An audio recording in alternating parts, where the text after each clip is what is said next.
Israel is standing by the 72-hour deadline from the moment all details are solidified with Hamas and will be ready immediately to receive all of our hostages.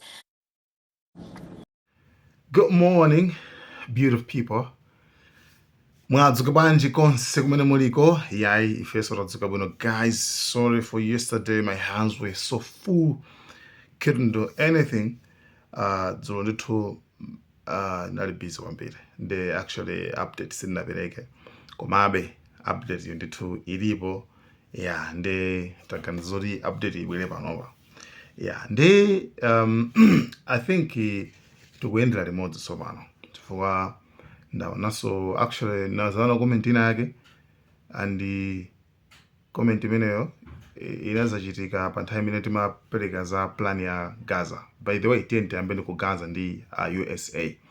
Nazana comment inake akulena ake anazana kuti timakamba nkhani yokhuzana ndi ma conditions okwana 20 amene Trump wapereka kuti mina make nkhondo ithe ku Gaza. Then nazana comment inake adaina ake anazana kuti kwa mmene ndikuona Israel ithaso kuyamba nkhondo ndi Iran kufuna kungosokoneza zinthu kuti zikhale bwanji. Yes, and sometimes you see the good thing about this one, pano timakhala ndi ufulu oyika maganizo athu, you understand. There zimakhala ndi news zimene zili ngati zochita pangidwa mukudziwa kaliso news zoti that's why mama kuti news zimene you know why. It's like if timalenga ma sources ona kuti okay awa ali authentic choyambirira two komanso kuona zinthu zimene kuyankhula zinthu zimene tikuzoonera, you understand. Chifukwa pali the same thing for example kuti ineyo ndiyambe ntchito ku any radio station kapena TV station, right? Kuti tikambe zikakapa program ngati iyi mmene kuchakokha ma restrictions atakule muzingu kamba zimene zachitika. You understand? And even atulankhani wose amadziwa bwino kuti apapato nkhaniri chonchi koma samafuna kuti iwo ajaonetse mbali, you understand. So ubwino pano timayankhula mmene tikuonera andiso ndikumaphunzitsana zina ndi zina ndikumatsegulana mitu. So izi ndanachifonya izi ndayankhula chifanana kuti mmene ndimakuwuzani mucha kuti screenshot this izimo pange screenshot nena choncho kuti deal imene akambirana apayi siyophweka simene maganiziramo apapa anthu awa ndakambire mbere ndachina nyapapi anthu awa ndachina nyapapi, right? Mmene ndimanenera mucha ndi momwemo, right? So bwino wake timayenda limodzi. Israeli yanena kuti Israeli yatsutsa Trump, yamuza Trump kuti aye palibe ceasefire palibe, ife tiziphunzitsabe mpaka na Hamasi ifike povomereza. Pakadali pano anthu ali ku Egypt, right? Pakadali pano anthu ali ku Egypt akukambirana zokambirana zili mkati, koma zopeza kuona kuti ajawa sakufuna kuyimitsa. Trump wanakuona kuti imisani kuphulitsa even so dzulo saphulitsaso ku Gaza. Yes, dzulo siyani kuphulitsa kaye tufuna imagine ma hostages wa abwerere mwa ufulu mwa mtendere musasokoneze zinthuzi. Israel yukana hayi akuphulitsabe fosa ndokumati afuna chani. Yes, zimene zozofika tinazonikira kale mbuyo musema tinakuwuzana kuti guys asamakuphunzitseni iniyo ilakhala main media stream yayikulu kuti iyi kuuza kuti mwakuti iwo ajawo chilichonse chimakhala guided, iwo ajawo chilichonse chimakhala kuti achita kuchipanga chifukwa kuti amapangaso control. Na Israel imene amapangaso control, right? Wapano pana Netanyahu amafusa amana kuti pasala nkhondo ya media. Mukudziwa nkhondo ya media yake ndi chani? ndakuti asiti kudziwa ali nkhoke pali tiktok just nangasi tiktok anthu amango chilichonse siyawo pano that's why kulimbana kuti tiktok ayigule basi tiktok icha faka ngogula ayikazima share abwesa ma policies awo bene mjati easy ma content ose okhuzana ndi kuipanga kuionetsa kuipanga expose kwapanga expose yo content iliyo samachotsa amapanga strict kwambiri, right? Therefore iwo anenakale kuona kuti palibe zimenezo komanso sentence ina imene anena ndi for Trump he was too quick to celebrate. Hey, celebration, hey. Netanyahu wana kuti there's nothing to celebrate. Palibe choyenera kusangalalira baba, palibeso. Palibe. Right? Ndi Hamas kumeneko yankhula. Kuona kuti ifeto zimene tufuna ifeto sikuti ndi zambiri. Komanso remember kuona kuti disarmament issue iyo yoti asiyezera zonse awuza kuti it's a long process, right? It's a long process. Komanso pamene papa ndi kuti patsatira kukhala kuti pakhale bata ineni ndi mtendere, kukhala pano kuti nawonso achina Israeliwa agwirizananso ndi ma conditions iwa like tifine ngati ndilibe chida I have to make sure kuona zoti kulibe ndani, koma as long as ndani alipobe chida chifunikaso chikhale pambali. Ndewo akuona kuti palibe vuto ife tizidali topereka koma tisakhale ndi threat, tisakhale ndi chiopsezo chilichonse. Ndeyo asiya bwanji zida tungwerekeza pamene achina Israeli pomwemo achina Israeli safuna kusiya kupolitsa ku Gaza.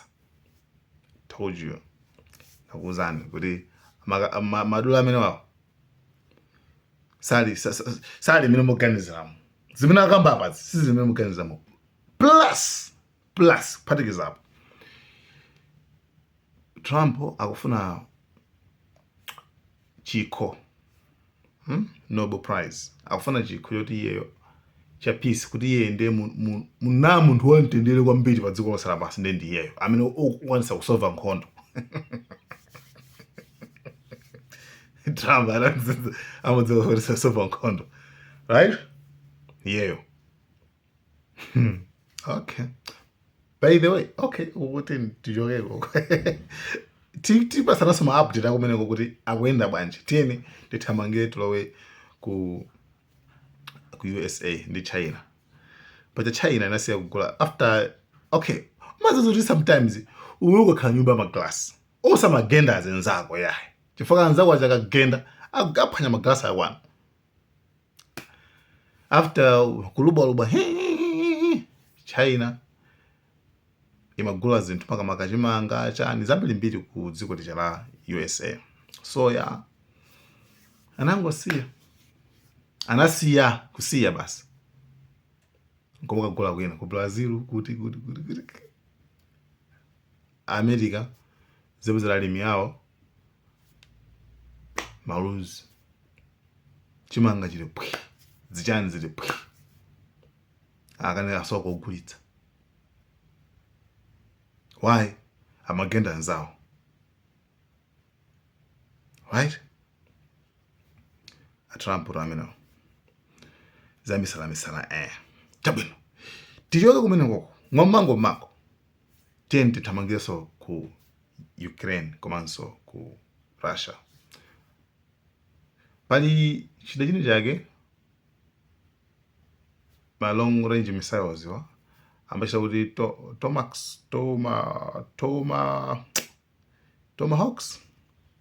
Tomahawks kanga something like that. Imene yoyo zimene zimenafana tumize ku Ukraine kuti zidali zikaponyera ku Russia. Ndi Russia nanakona kuti apanga mungopanga zimene zozo. Just understand kuti ife bale wa ife ndino nda America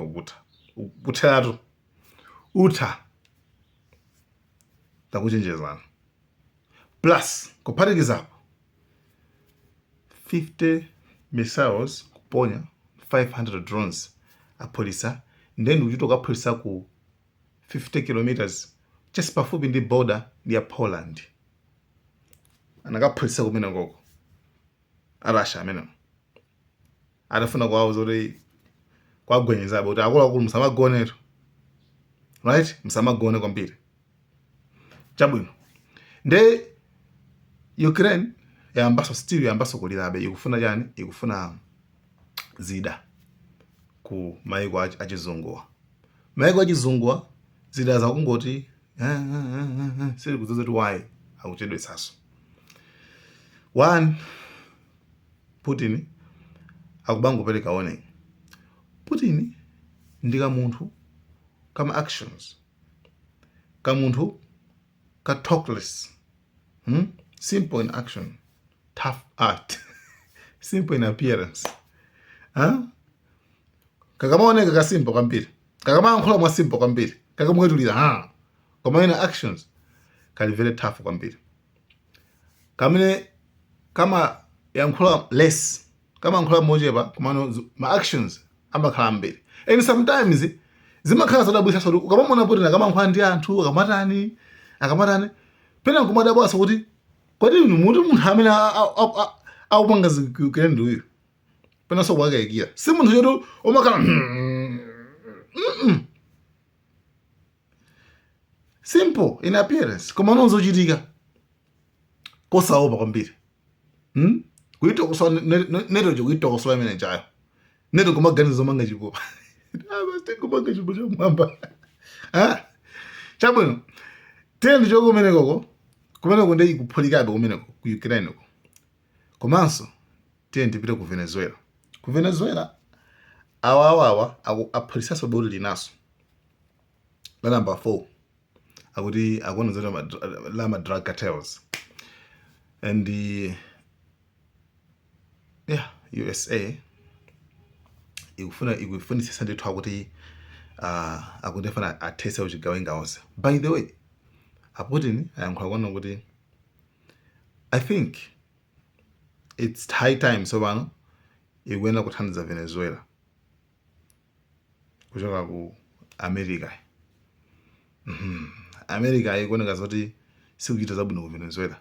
Ndi ma friends sobacha ndakuti ofunika iyoyo ibereka dzanja chikamene meaning uli chithandizo ku Venezuela kuti at least zikhale nawo saziziteteza okha kuti ku Venezuela ko kuchoka ku America. Izozo ndi zimene iwo ndithu ayankhula. So you know the story. Momwe ndi mmene ndithu zinthu zilili kumene koko. Therefore, I think ngati zina taiwala update ina taiwala around ndekuti I think we still have time ndithu in God's willing ndithu tipatsananso ma update kuti zikhale bwanji nanga kuti zikuti bwanji kwinako komano Israel sikufuna tendere yayi.